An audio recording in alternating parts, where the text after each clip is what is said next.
साथियों नमस्कार, स्वागत आपका आपके अपने YouTube channel agri mission coaching. दोस्तों अभी तक अपने एग्रीकल्चर सुपरवाइज़र के बारे में काफ़ी क्लासेस है वो पढ़ चुके हैं। तो आज अपने बात करेंगे नेक्स्ट क्लास की, और आज की क्लास का हमारा टॉपिक रहेगा शुष्क कृषि। क्या टॉपिक रहेगा हमारा? शुष्क कृषि टॉपिक है वो रहेगा। तो देखिए अपने बात करेंगे इसके बारे में डिटेल से, आपको किस प्रकार से इस टॉपिक में क्या चीज़ें हैं वो पढ़नी हैं। तो सबसे पहले अपनी बात करते हैं कि शुष्क कृषि, एक आपने वर्ड पढ़ा होगा शुष्क कृषि और एक आपने पढ़ा होगा असिंचित कृषि।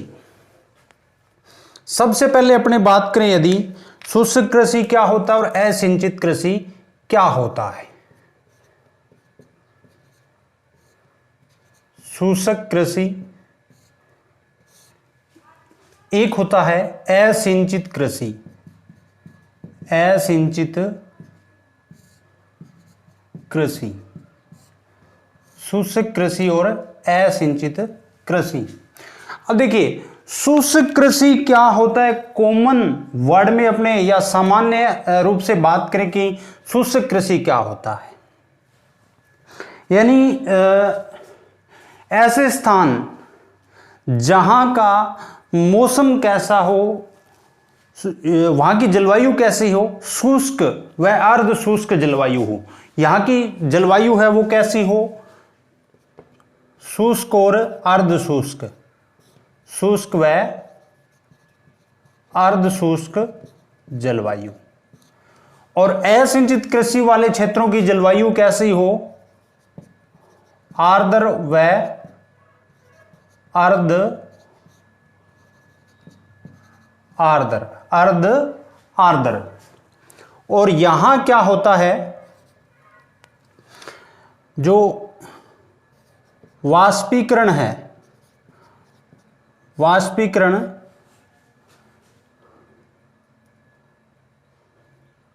वाष्पीकरण व वाष्पोत्सर्जन,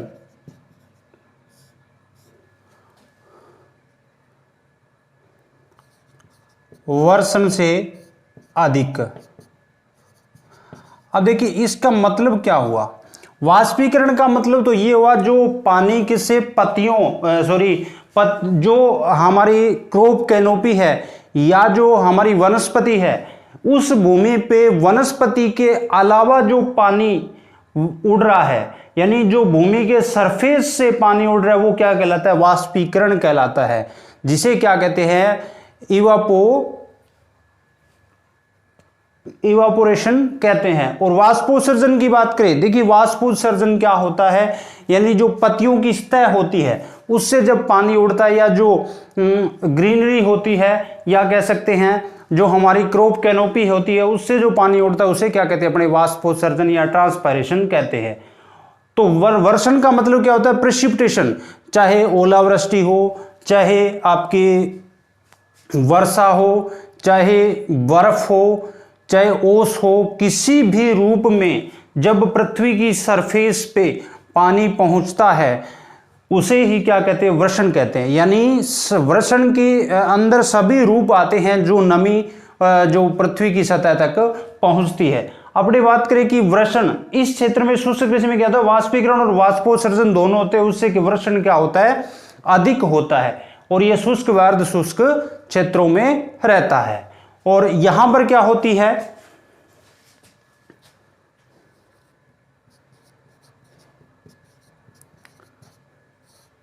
सिंचाई उपलब्ध नहीं होती, सिंचाई शुष्क कृषि में भी उपलब्ध नहीं होती और न असिंचित कृषि में होती। यहां बात करें अपने वाष्पीकरण व वाष्पोत्सर्जन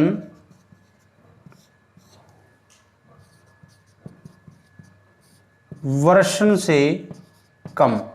यहां क्या होता है, वाष्पीकरण और वाष्पोत्सर्जन होता है, वो दोनों ही कम होते हैं जो प्रेसिपिटेशन होता है उससे। और यहां भी क्या होती है, सिंचाई के बिना खेती करना, यानी सिंचाई नहीं की जाती है उसके बिना खेती करना। यहाँ पे क्या है, जो सिंचाई या नमी संरक्षण की जो विधियां हैं उनको अपनाकर क्या किया जाता है, खेती की जाती है शुष्क कृषि में। शुष्क कृषि के जो उसमें नमी संरक्षण की जो विधियां होती है वो अपनाकर कृषि की जाती है। अब अपने बात करते हैं कुछ बेसिक यदि बात करें अपने कि भारत की अंदर कृषि के बारे में यदि बात करें तो भारत में लगभग क्या होता है, टोटल जो इसका शुद्ध कृषित क्षेत्र है उसका 58% क्या होता है, भारत के अंदर शुष्क कृषि होती है। तो अपने शुष्क कृषि की बात करें यदि भारत से में बात करें तो टोटल कितना 58% शुष्क कृषि होती है भारत के अंदर। और राजस्थान की बात करें, राजस्थान में टोटल लगभग आपकी 70% यहां खेती है वो कैसी होती है, शुष्क खेती होती है। फिर अपने बात करें उत्पादन की, तो भारत के अंदर क्या होता है, भारत में खाद्यान्न का 40 से 42%, दलहन का 90%, और इसी के अंतर्गत आ जाते हैं मोटे अनाज भी, मोटे अनाज। फिर अपने बात करें तिलहन का 75%। यानी कहने का मतलब क्या है कि टोटल जितना भी खाद्यान्न का भारत में उत्पादन होता है वो 40 से 42% उत्पादन कहां से आता है, वो शुष्क कृषि से ही आता है। और दलहन और मोटे अनाज का 90% है वो कहां से आता है, शुष्क कृषि से ही आता है। बात करें तिलहन का जो 75% है भारत के अंदर वो किससे आता है, शुष्क कृषि से ही आता है। तो राजस्थान की दृष्टि से देखें तो शुष्क कृषि आपकी और भी महत्वपूर्ण रहती है, क्योंकि राजस्थान की जलवायु की देखें, जैसे यहाँ की वातावरणीय स्थिति देखें, यहाँ टेम्परेचर बहुत ज़्यादा होता है, बारिश की मात्रा वो कम रहती है, और जब बारिश होती है तो थोड़े से दिनों के अंदर जो मॉनसून है वो समाप्त हो जाता है। और यहाँ की मृदा के संबंधी भी बात करें तो यहाँ की मृदा कैसी है, एक तरीके से लगभग राजस्थान में जो बलुई मिट्टी पाई जाती है जिसकी जो जल धारण क्षमता वो ज़्यादा नहीं होती है, और इसके अंदर कार्बनिक पदार्थ की भी मात्रा कम रहती है, 0.5% से भी कम कार्बनिक पदार्थ की वो मात्रा रहती है, जिससे नमी संरक्षण नहीं हो पाता है। तो इसलिए राजस्थान की दृष्टि से देखें तो और भी महत्वपूर्ण है वो रहती है शुष्क कृषि।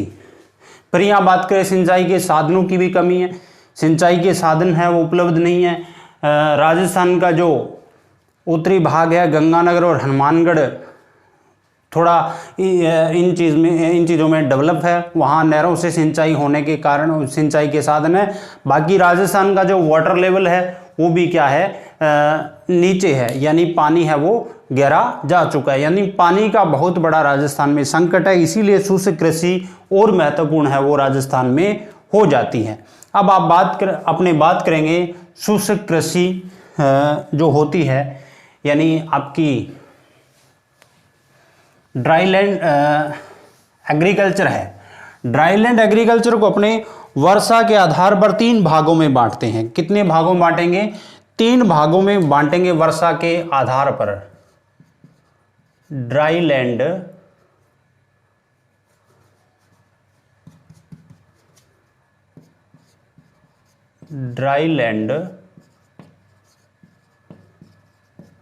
एग्रीकल्चर कितने भागों में बांटेंगे, 3 भागों में बांटते हैं इसे।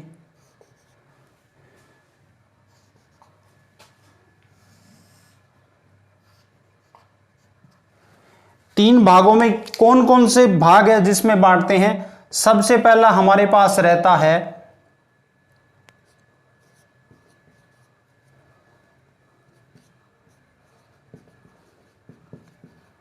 ड्राई फार्मिंग रहता है, दूसरा रहता है ड्राई लैंड फार्मिंग। फार्मिंग। तीसरा हमारे पास रहता है rain fade farming. Rain fade farming, rain fade farming.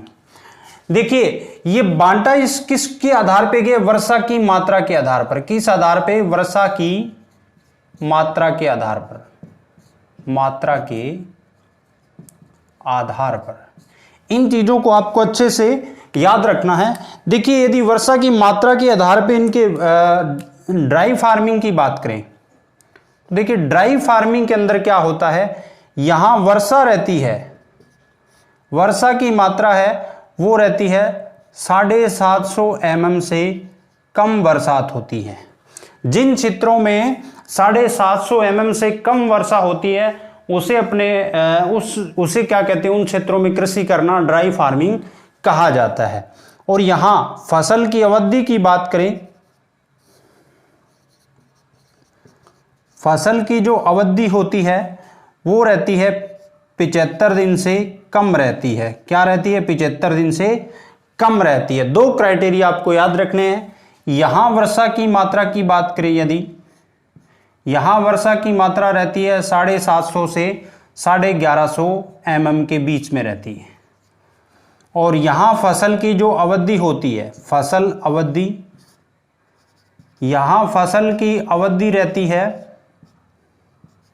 75 से 120 दिन के मध्य रहती है। 75 से 120 दिन के मध्य रहती है।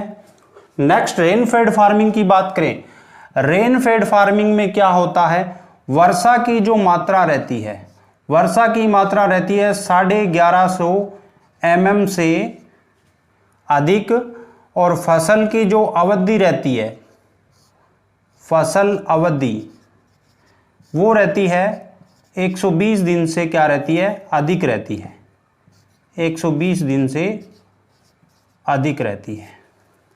अब देखिए ये आपको क्राइटेरिया, दो क्राइटेरिया तीनों में याद रखने हैं। शुष्क कृषि ड्राईलैंड एग्रीकल्चर को 3 भागों में वर्षा के आधार पर बांटा जाता है। मोटा मोटा इतना ही है सिर्फ, क्या कि dry farming, dry land farming और रेन फेड फार्मिंग, तीनों में रहेगा क्या, सिर्फ वर्षा रहेगा। जो आपने ड्राई फार्मिंग पढ़ा था, ड्राई फार्मिंग में क्या रहेगा, वर्षा है वो 750 mm से कम रहेगी। ड्राई लैंड फार्मिंग में 750 से 1150 mm तक रहेगी। और नेक्स्ट जो आपका लास्ट था रेन फेड फार्मिंग में वर्षा है वो 1150 mm से अधिक होती है। और फसल की अवधि बात करें, ड्राई फार्मिंग के अंदर फसल की अवधि 75 दिन से कम होती है, और जो ड्राई लैंड फार्मिंग होती है उसमें फसल की अवधि 75 से 120 दिन के मध्य रहती है। और थर्ड था हमारा rain fade farming. Rain fade farming के अंदर जो फसल की अवधि होती है वो कितनी रहती है, ये आपकी 120 दिन से अधिक हो जाती है। ये आपका क्या था, क्लासिफिकेशन था ड्राई लैंड एग्रीकल्चर का। अब अपने बात करेंगे कि शुष्क कृषि के सिद्धांत क्या होते हैं, यानी उसमें जो नमी संरक्षण के सिद्धांत है, या जो आपके शुष्क कृषि में फसल प्रबंध के सिद्धांत है, उनकी हम बात करेंगे। तो चलिए चलते हैं नेक्स्ट और बात करते हैं। आप यदि इसका स्क्रीनशॉट लेना चाहो तो ले सकते हो, जल्दी स्क्रीनशॉट लीजिए।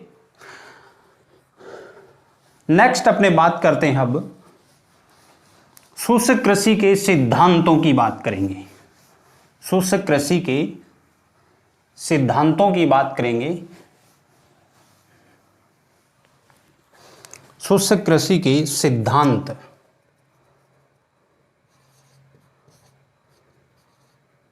शुष्क कृषि के सिद्धांत, शुष्क कृषि के यदि अपने सिद्धांतों की बात करें, शुष्क कृषि के सिद्धांतों की यदि बात करें अपने, तो देखिए शुष्क कृषि के सिद्धांत क्या होते हैं। इन सिद्धांतों की बात करें तो सबसे पहले हमारे पास सिद्धांत आता है नमी संरक्षण का सिद्धांत। पहला कौन सा होता है, नमी संरक्षण का सिद्धांत आता है। हम बात करेंगे सबसे पहले नमी संरक्षण के सिद्धांत की बात करेंगे। सबसे पहले हमारे पास आता है नमी संरक्षण का सिद्धांत। नमी संरक्षण का सिद्धांत, नमी संरक्षण का सिद्धांत। हम सबसे पहले पढ़ेंगे नमी संरक्षण का सिद्धांत पढ़ेंगे। अब देखिए नमी संरक्षण के सिद्धांत में सबसे पहले क्या होता है, जल धारण जो क्षमता है वो बढ़ाना। जल धारण, तो अपने इसमें कहेंगे नंबर 1, भूमि की जल धारण क्षमता को बढ़ाना। जल धारण क्षमता बढ़ाना। भूमि की जल धारण क्षमता बढ़ाएंगे कैसे? एक तो अपने रबी फसल की कटाई के बाद में गहरी जुताई करेंगे। रबी फसल कटाई के बाद गहरी जुताई और 8 से 10 टन प्रति हेक्टेयर जैविक खाद का प्रयोग करते हैं। जैसे गोबर की खाद हो गई उसका प्रयोग अपने करते हैं। ये तो था हमारा भूमि की जो जल धारण क्षमता है उससे क्या होगा, उसमें बढ़ोतरी होगी भूमि की जल धारण क्षमता में, जिससे नमी संरक्षण होगा और अपने आगे खरीफ की फसल को आसानी से बो सकते हैं। फिर अपने पास आता है मल्च का प्रयोग। मल्च का प्रयोग, देखिए वैसे मल्च आपको थोड़ा सा बता देता हूं कि मल्च होती क्या है। इसको भी आगे क्लासिफाई किया जाता है। मल्च के प्रकार भी अपने पास पढ़ते हैं, जैसे डस्ट मल्च हो गई, स्टबल मल्च हो गई, या आपकी प्लास्टिक मल्च हो गई। इस प्रकार से अपने इसको भी आगे क्लासिफाई करते हैं। अब देखिए मल्च क्या होता है। ये आपका भूमि का एक टुकड़ा है। इस भूमि के टुकड़े पर अपने क्या करते हैं, यहां इस प्रकार से कतार के अंदर फसल लगी हुई है। इस प्रकार कतार के अंदर फसल लगी हुई है। तो अपने क्या करते हैं, जो फसल की कतारें हैं उनको छोड़ के इस भाग में क्या करते हैं, चाहे हम घास फूस से ढक दें। आपको मैं मल्च के बारे में थोड़ा बता रहा हूं। इसको यानी जो रो होती है या पंक्ति होती है, इनको छोड़कर उनके बीच के स्थानों को अपने ढक दें। चाहे वो किससे ढके, प्लास्टिक की जो सीट होती है उससे ढके, चाहे जो अपने खेत के अंदर जो डंठल या जो फसल अवशेष बचे हुए थे उससे ढक दें। तो ये क्या कहलाता है, आपका मल्च कहलाता है। जिससे क्या हो जाता है, नमी संरक्षण भी हो जाता है, खरपतवारों का नियंत्रण होता है। खरपतवार उग नहीं पाते हैं, उनका अंकुरण नहीं होता है। तो इसके काफी फायदे भी होते हैं। यदि अपने शुष्क कृषि में बात करें तो शुष्क कृषि में क्या होगा, तो आपने देखा होगा, जो आपने बरानी क्षेत्र से जो लोग हैं उन्होंने अक्सर देखा होगा कि जब रबी सीजन में चने की बुआई करते हैं, चने की बुआई करने के बाद उसकी जैसे ही कटाई कर दी, कटाई करने के बाद में जब मॉनसून सीजन आता है तब क्या करते हैं, गहरी जुताई करके और ऊपर पाटा चला देते हैं। यानी वर्षा होने के बाद में क्या करें, वर्षा से पहले क्या करेंगे, गहरी जुताई करेंगे, उसके बाद में क्या करेंगे, उसके ऊपर पाटा चला देते हैं। उसके बाद में यदि बारिश होती है, बारिश के बाद में उसकी और जुताई करके पाटा चला देते। पाटा क्यों चलाते हैं, क्योंकि उसके ऊपर एक जो मृदा की सतह होती है, ये जैसे मृदा की सतह है, इस पे यदि पाटा चला दिया गहरी जुताई करके या पाटा, एक लेयर बन जाती है, ऊपर एक मिट्टी की ही लेयर बन जाती है, जिससे क्या होता है, नमी है वो उड़ नहीं पाती है।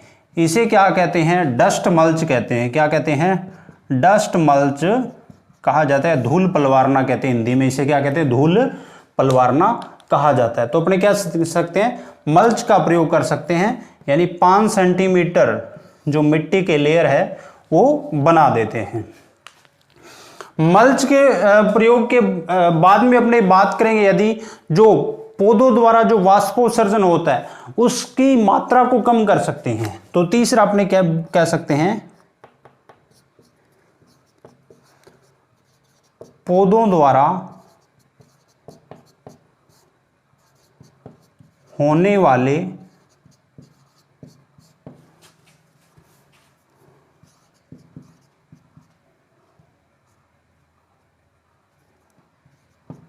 वाष्पोत्सर्जन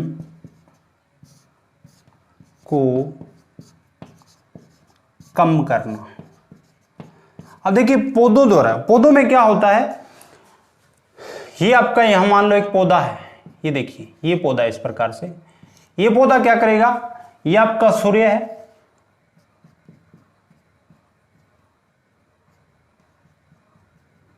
जैसे इससे धूप आएगी, जो सनलाइट से क्या होगा, इसमें पौधे के अंदर फोटोसिंथेसिस क्रिया जिससे भोजन बनता है, और इसके अंदर क्या होता है, ट्रांसपायरेशन होता है, क्या होता है, बाष्पोत्सर्जन होता है, जिससे पत्तियों की सतह से या पौधे के जो अधिकतर वाष्पोत्सर्जन होता है वो पत्तियों द्वारा होता है, और उसमें पानी है वो क्या होता है, भाप बनकर वातावरण के अंदर चला जाता है, उसे क्या कहते हैं अपने, यानी यहां से वाष्प के रूप में पानी इन पत्तियों से उड़ता जाता है, इसे क्या कहते हैं, वाष्पोत्सर्जन कहा जाता है। क्या कहते हैं, वाष्पोत्सर्जन या ट्रांसपायरेशन कहते हैं।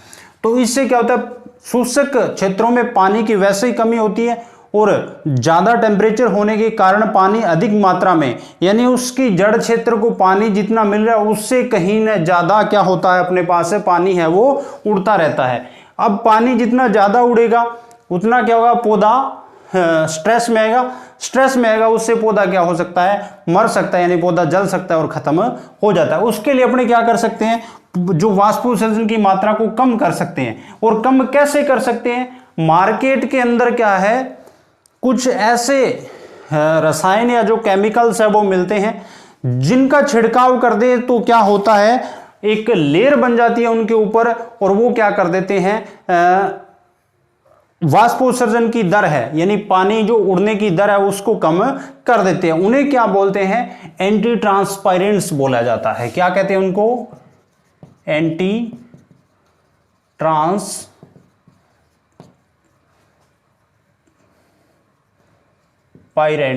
एंटी ट्रांसपायरेंट्स बोला जाता है उनको, यानी प्रति वाष्पोत्सर्जन रोधी रसायन, इनको क्या बोलते हैं, प्रति वाष्पोत्सर्जन रोधी रसायन बोला जाता है। तो अपना तीसरा नमी संरक्षण का सिद्धांत, उसमें पौधों द्वारा होने वाले वाष्पोत्सर्जन को कम करना, वो अपने किस प्रकार कम करेंगे वो अपने नेक्स्ट बात करें। यदि आप इसका स्क्रीनशॉट लीजिए, उसके बाद में अपने इसकी बात करेंगे। जल्दी से स्क्रीनशॉट लीजिए।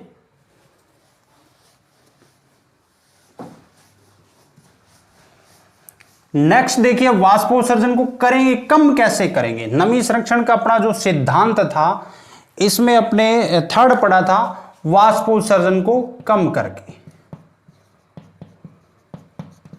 वाष्पोत्सर्जन कम करना।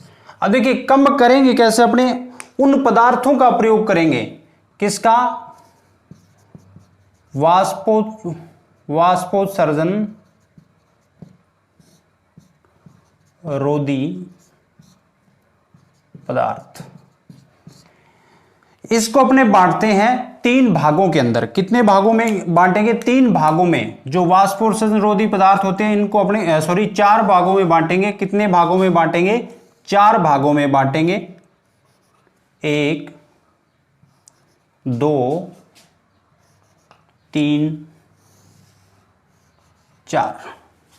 सबसे पहले अपने बात करें तो सबसे पहला हमारे पास होता है नंबर 1।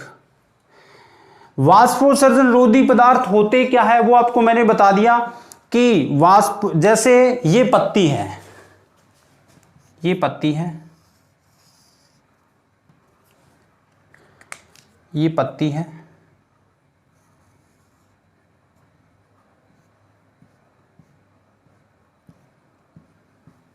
इस पत्ती की सतह से क्या होगा, जैसे ही सूर्य की लाइट आएगी, जैसे ही क्या आएगी, सूर्य की लाइट इस पे पड़ेगी तो क्या होगा, वाष्पोत्सर्जन होगा। क्या होगा, वाष्पोत्सर्जन होगा। और इस पे क्या हो जाएगी, पानी की कमी हो जाएगी, पौधा मुरझा जाएगा। तो इसके लिए अपने क्या कर सकते हैं, इन पदार्थों का प्रयोग कर सकते हैं, जिससे या तो ये कुछ क्या होते हैं, ऐसे होते हैं जो इनके ऊपर लेयर बना देते हैं, या क्या होते हैं ऐसी लेयर बना देते हैं जिससे क्या होता है, प्रकाश है वो इससे टकराकर वापस चला जाता है, यानी उसे एल्बिडो बोलते हैं या उसे रिफ्लेक्टिंग टाइप बोला जाता है या परावर्तित प्रकार के बोले जाते हैं। इस प्रकार से हम इनको आगे देखते हैं कि ये चार कौन कौन से प्रकार रहते हैं। सबसे पहले यदि बात करें अपने कि जो रंध्र बंद करने वाले या स्टोमेटा क्लोजिंग होते हैं वो कौन से रहते हैं। सबसे पहले बात करते हैं अपने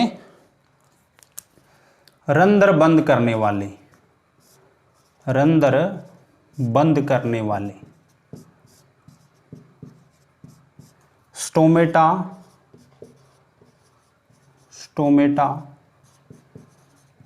closing type, stomata closing type. ये क्या करते हैं, जैसे ही अपने इनका प्रयोग पौधों पर करते हैं तो क्या होता है, उनके रंध्र बंद हो जाते हैं। आपको पता है वाष्पोत्सर्जन कहां से, पत्ती के जो उनकी जो पत्ती होती है, पत्तियों के अंदर क्या होता है, स्टोमेटा होते हैं यानी रंध्र होते हैं। वो जब रंध्र क्या होते हैं, खुलते हैं, तब क्या होता है, पानी है वो उड़ता है और उससे क्या होता है, वाष्पोत्सर्जन कह सकते हैं, और फोटोसिंथेसिस की क्रिया होती है जिससे भोजन का निर्माण होता है। तो अपने इसका प्रयोग करने से क्या होता है, रंध्र बंद हो जाते हैं। उदाहरण के तौर पे अपने देखें, जैसे आपका होता है एबी, आपने सुना होगा एब्सेसी कमल, इसको स्ट्रेस हार्मोन भी कहा जाता है। क्या कहते हैं इसको, स्ट्रेस हार्मोन क्यों कहते हैं, आपने पढ़ा होगा कि स्ट्रेस हार्मोन कहा जाता है इसे। स्ट्रेस हार्मोन क्यों कहते हैं, इसीलिए तो कहते हैं कि ये जो पौधे होते हैं उनके पत्तियों या पौधे के रंध्र बंद कर देता है। जैसे CO2 हो गया, जैसे एट्राजीन हो गया। एट्राजीन क्या होता है, खरपतवारनाशी होता है। क्या होता है, खरपतवारनाशी होता है।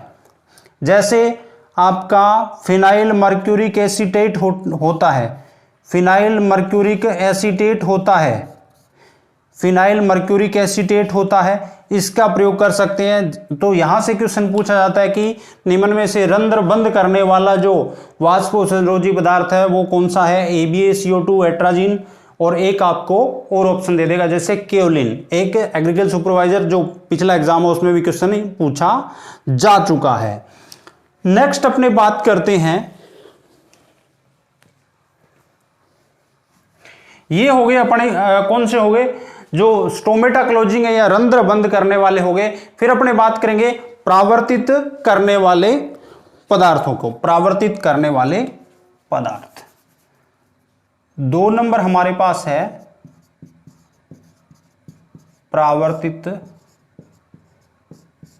करने वाले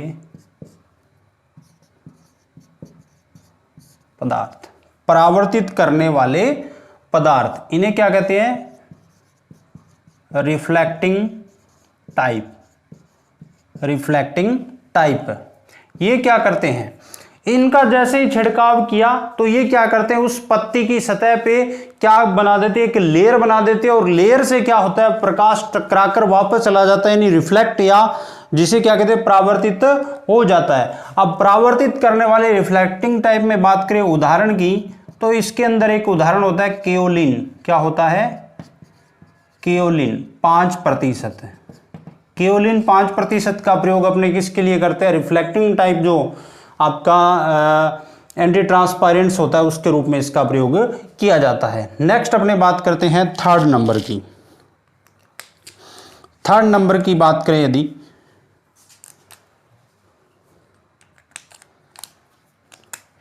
तीसरा हमारा प्रकार रहता है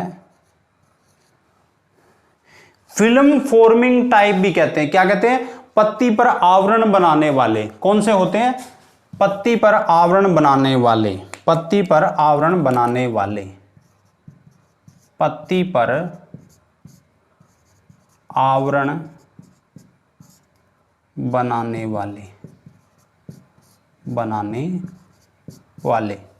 ये क्या करते हैं, पत्ती पे, ये क्या होते हैं, ऑयल टाइप या एक मोम की तरह होते हैं। पत्ती पे क्या कर दिया, आवरण बना दिया। आवरण बनाने से क्या होता है, पानी उससे नहीं उड़ पाता है, पानी नहीं उड़ पाता है। जैसे उदाहरण की बात करें, इनकी उदाहरण रहते हैं आपके पास मोबी लीफ,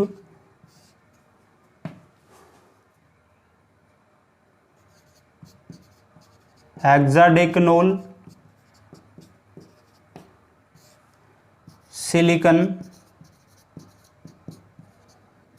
जितने भी आपके जैसे ऑयल हो गए और जो मोम हो गए, ये क्या करते हैं, पत्ती के ऊपर क्या करते हैं, एक तरीके का आवरण बना देते हैं।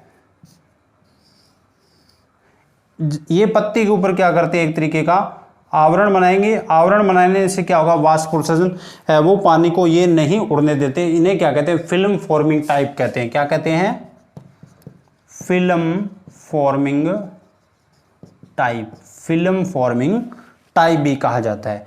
फिर अपने लास्ट में बात करते हैं 4 नंबर की। हमारा चौथा जो इसका प्रकार रहता है वो रहता है वृद्धि अवरोधक। क्या होता है, वृद्धि अवरोधक कहते हैं, जिसे क्या कहते हैं, ग्रोथ रिटार्डेंट कहते हैं, ग्रोथ रिटार्डेंट।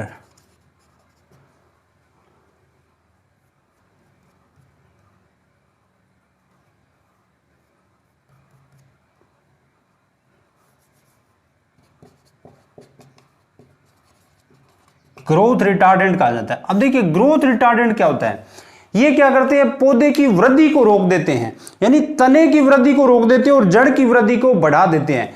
जैसे ये तने की वृद्धि को रोकेंगे तो क्या होगा, जो क्रॉप कैनोपी है वो उसकी बढ़वार नहीं होगी या क्रॉप कैनोपी नहीं बढ़ेगी, जिससे क्या होगा, वाष्पोत्सर्जन कम होगा और जो जड़ है वो गहरी जाएगी, जिससे नमी का वो अधिक उसको ग्रहण कर सकती है। जैसे उदाहरण के रूप में बात करें तो साइकोसेल की बात करें, साइकोसेल जिसे ट्रिपल सी कहा जाता है, यह आपका एग्जाम्पल है। सिर्फ आपको एग्जाम्पल याद रखने की, कौन कौन सा एग्जाम्पल, रंध्र बंद करने वाले या स्टोमेटा क्लोजिंग टाइप होते हैं, AbSCO2, एट्राजीन, और PM में होता है फिनाइल मर्क्यूरिक एसिडेट, और एट्राजीन भी खरपतवारनाशी है, जो सीमाजीन भी हो सकता है। प्रावर्तित करने वाले जो पदार्थ की बात करते हैं, रिफ्लेक्टिंग टाइप है, जो केओलिन 5%।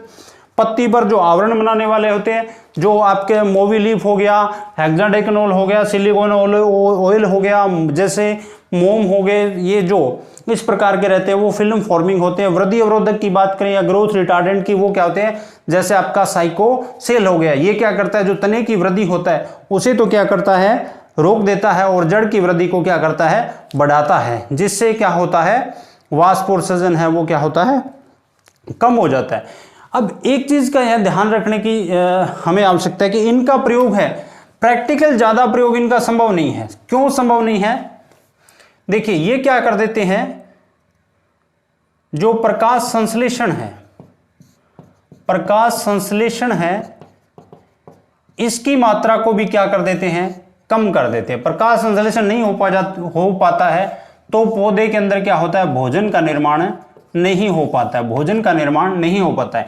इसका प्रयोग क्या होता है, कुछ आपके जो जैसे नर्सरी से खेत में प्रत्यारोपण या ट्रांसप्लांटिंग कहते हैं, जब पौधे गर्मी के अंदर नर्सरी से अपने खेत में लगाए जाते हैं, उनको एक जो शोक लगता है उससे बचाने के लिए अपने इसका प्रयोग कर सकते हैं। या कुछ हॉर्टिकल्चर क्रॉप है उनमें इनका प्रयोग है वो किया जाता है, बाकी इसका जो प्रैक्टिकल ज्यादा प्रयोग है वो संभव नहीं है। अब अपने बात कर चुके हैं जो मृदा नमी जो संरक्षण के सिद्धांत है वो कर चुके हैं। अब अपने बात करेंगे जो शुष्क कृषि के फसल प्रबंध के सिद्धांत है उनकी बात करेंगे। बात करते हैं अब नेक्स्ट, इसका आप स्क्रीनशॉट लेना चाहो तो ले सकते हो, जल्दी से लीजिए।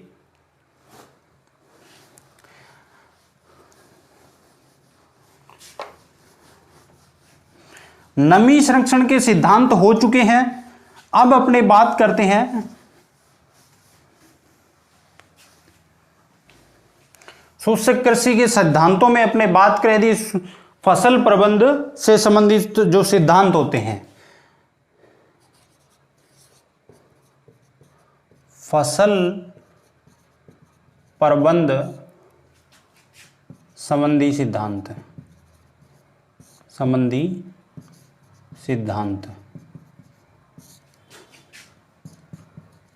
क्रॉप मैनेजमेंट है। अब क्रॉप मैनेजमेंट में क्या आता है? सबसे पहले क्रॉप मैनेजमेंट में देखें तो आपका आता है फसलों का चुनाव। फसलों का चुनाव। अब फसलें कैसे चुननी चाहिए शुष्क कृषि में आपको भी पता है, प्रैक्टिकल नॉलेज होगा। जिनकी अवधि क्या हो, कम हो, जिन फसलों की अवधि क्या हो यानी वो कम समय की हो, जैसे बाजरा हो गई, मूंग हो गया, मोठ हो गया, तिल हो गया, गवार है, उड़द है, तारामीरा है। अपने इन फसलों का यानी वो फसलें क्या हो, एक तो कम अवधि की हो, क्या हो, कम अवधि और कम पानी चाहने वाली, क्या हो, कम अवधि और कम पानी चाहने वाली फसलें होनी चाहिए। अब इसके अंदर फसलों का चुनाव के बाद में दूसरा बात करें किस्मों का चुनाव। किस्मों का चुनाव, जो सिलेक्शन ऑफ वैरायटीज है, किसमें भी हमारे पास ऐसी होनी चाहिए जो कम अवधि की हो, कम अवधि हो और कम पानी चाहने वाले, सूखा सहनशील, कम पानी चाहने वाली, या कह सकते हो आप सूखा सहनशील। कैसी हो, सूखा सहनशील होनी चाहिए। कैसी होनी चाहिए, सूखा सहनशील होनी चाहिए। और आपके इन वैरायटियों का जो एक चार्ट आपकी बुक के अंदर दिया गया, क्योंकि वो वैरायटी आपको मैं नहीं पढ़ाऊंगा क्योंकि उसके अंदर बहुत सारी वैरायटी है, तो अपनी 2 क्लास तो उन सिर्फ वैरायटियों में चली जाएगी और आपको सिर्फ उनको क्या है बार बार है वो रिवाइज करना है, जिससे आपके वो वैरायटियां वो याद हो जाए। अब अपने बात करें कि नेक्स्ट खेत की जुताई की बात करें हैं, खेत की जुताई की बात करते हैं। खेत की जुताई, इसके बारे में अपने जिक्र कर चुके हैं। रबी फसल की कटाई के बाद में, रबी फसल की कटाई के बाद गहरी जुताई के बाद गहरी जुताई करें। क्या करें, रबी फसल कटने के बाद में गहरी जुताई करते हैं, जिससे क्या हो, मॉनसून के अंदर जब वर्षा होती है तो क्या हो, वो नमी का संरक्षण है वो हो पाए। उसके बाद में यदि बात करें जो बुआई से संबंधित बात करें, बुआई से संबंधित अपने यदि बात करें कि जो बुआई कैसे करनी चाहिए।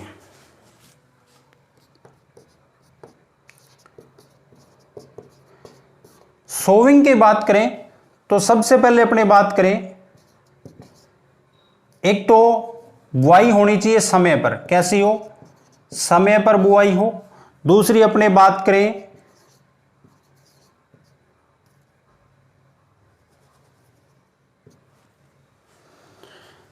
एक तो आपकी बुआई समय पर होनी चाहिए, दूसरी बात है कि बीज दर, बीज दर की बात करें तो शुष्क कृषि में क्या रखा जाता है, बीज दर है वो सामान्य क्षेत्रों की तुलना में 10 से 15% अधिक रखी जाती है, क्योंकि पर्याप्त नमी की अभाव में सभी बीजों का अंकुरण नहीं हो पाता है, इसलिए या कुछ पौधे वो जल जाते हैं, तो 10 से 15% बीज दर है वो अधिक रखी जाती है। फिर बात करें पौधों की संख्या की, पौधों की संख्या शुष्क कृषि वाले क्षेत्रों में क्या रखा जाता है, 10 से 15% पौधों कम, संख्या कम रखी जाती है। इसमें क्या करते हैं, पौधों की संख्या है वो कम रखते हैं, 10 से 15% सामान्य क्षेत्रों की तुलना में पौधों की संख्या क्या रखी जाती है, कम रखी जाती है। फिर अपने बात करें नेक्स्ट की जो आपकी खाद व उर्वरक है, नेक्स्ट अपने बात करें खाद व उर्वरक। खाद व उर्वरक, जो सिंचित क्षेत्र होते हैं उनकी तुलना में मात्रा कितनी रखी जाती है, आधी मात्रा है वो खाद व उर्वरक की दी जाती है शुष्क कृषि वाले क्षेत्रों में। इसके बाद में नेक्स्ट अपने 6 नंबर बात करते हैं खरपतवार नियंत्रण। खरपतवार नियंत्रण, अब देखिए शुष्क कृषि वैसे भी पानी क्या होते हैं अधिक अवशोषित करते हैं, खरपतवार या भूमि से अधिक फसलों की तुलना में अधिक पानी लेते हैं, इसलिए शुष्क कृषि में तो और भी महत्वपूर्ण हो जाता है खरपतवारों का नियंत्रण करना। समय समय पर क्या करें, खरपतवारों का नियंत्रण करें या खरपतवार नाशी है उनका प्रयोग है वो करें। फिर उसके बाद में अपने बात करें, महत्वपूर्ण रहता है शुष्क जो आपका मिश्रित फसल, मिक्स्ड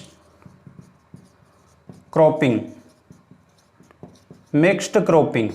देखिए ये एक प्रकार का क्या होता है, शुष्क कृषि में बीमा कहलाता है। शुष्क कृषि में फसल बीमा, इसे क्या कहते हैं, शुष्क कृषि में फसल बीमा कहते हैं। फसल बीमा क्यों कहते हैं, फसल बीमा इसलिए कहा जाता है कि इसके अंदर एक से अधिक फसलें साथ में बोई जाती है एक ही सीजन में एक ही भूमि पे।